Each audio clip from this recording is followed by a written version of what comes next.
அருட்பெரும் ஜோதி அருட்பெரும் ஜோதி தனிப்பெருங்கருணை அருட்பெரும் ஜோதி. ஆழ்மநேய பெரியோர்களை, சன்மார்க்க சுத்த சன்மார்க்க அன்பர்களை வள்ளலார்தாசன் வணங்கி மகிழ்கின்றேன். இப்பொழுது இந்த தர்மசாலையை பற்றிய சில செய்திகளை சிந்தித்து கொண்டு வருகின்றோம். இப்போ போன பதிவில் அந்த விவரத்தை தான் பார்த்தோம். இப்போ 1867, அதாவது 23/5/1867 தர்மசாலை துவங்கப்பட்டது. அதாவது பெரிய விழா, நல்ல விழா, சிறப்பான விழா. நிறைய பேர்களுக்கு அழைப்புதல் அளிக்கப்பட்டிருந்தது.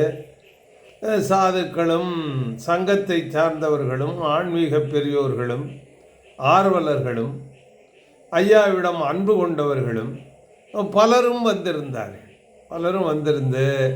அந்த தர்மசாலை திறக்கும் பொழுது இந்த ஜீவகாருண்ய ஒழுக்கம் என்ற நூலை எழுதி படிக்கப்பட்டது என்றும் பதிவு இருக்கிறது.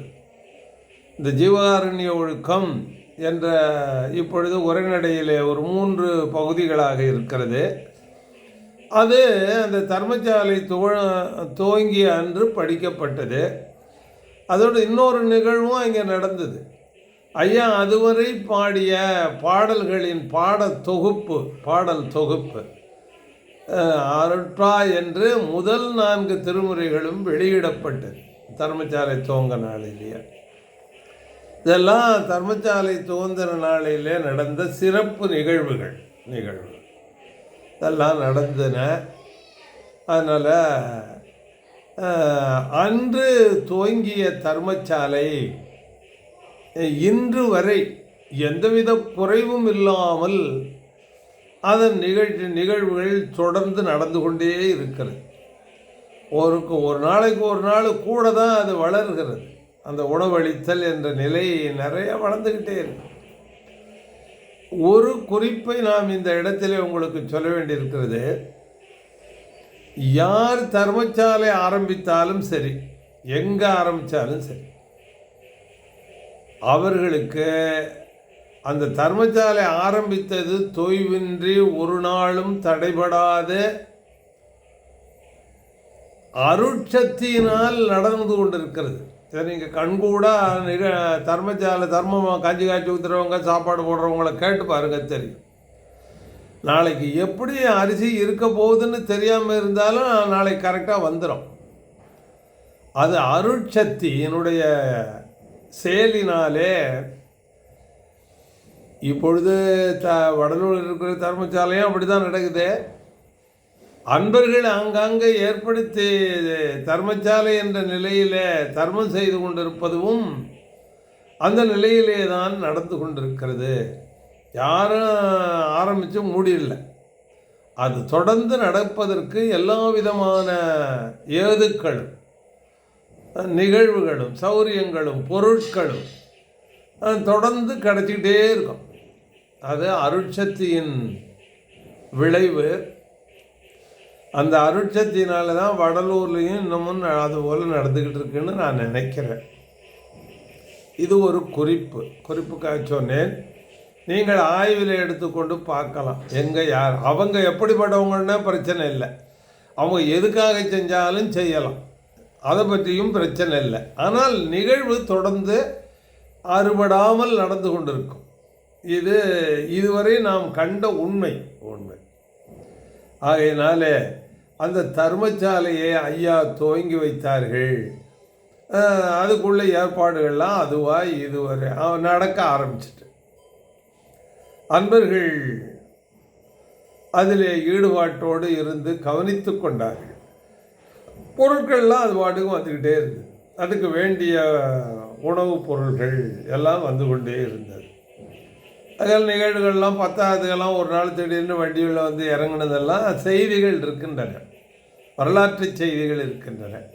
அது எப்படி இருந்தாலும் தொடர்ந்து நடந்துக்கிட்டு இருக்கு. அதுதான் நிலை.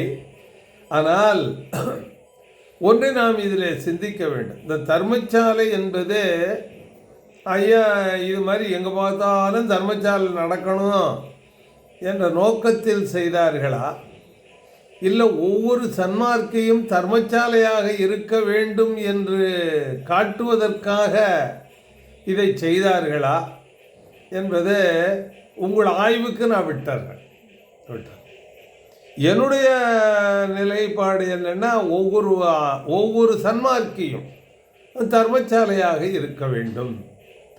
அதற்காவது அவர்கள் இப்போ செல்லும் இடங்களிலே எல்லாம், அவர்கள் வாழும் இடத்திலும் செல்லும் இடத்திலும் பசியால் தாழாது துன்பப்படுபவர்களின் பசியை போக்குபவர்களாக, அதுதான தர்மசாலை, அப்படி இருக்க வேண்டும்.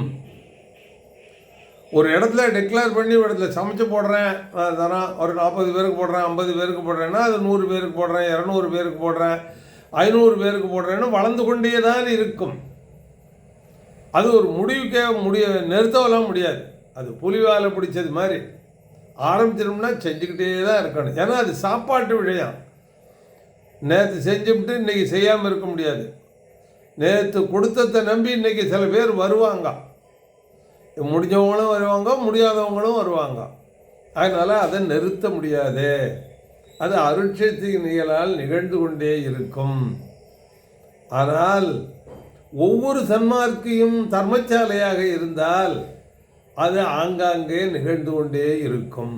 அந்த உயிர் இரக்கம், அந்த உயிர்களினுடைய உரிமையினால் வருகின்ற ஒத்து உணர்வினால் வருகின்ற இரக்கம், தயவு.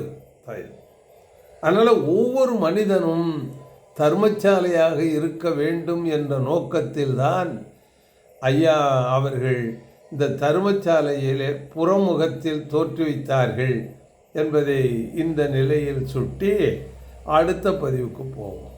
நன்றி, வணக்கம்.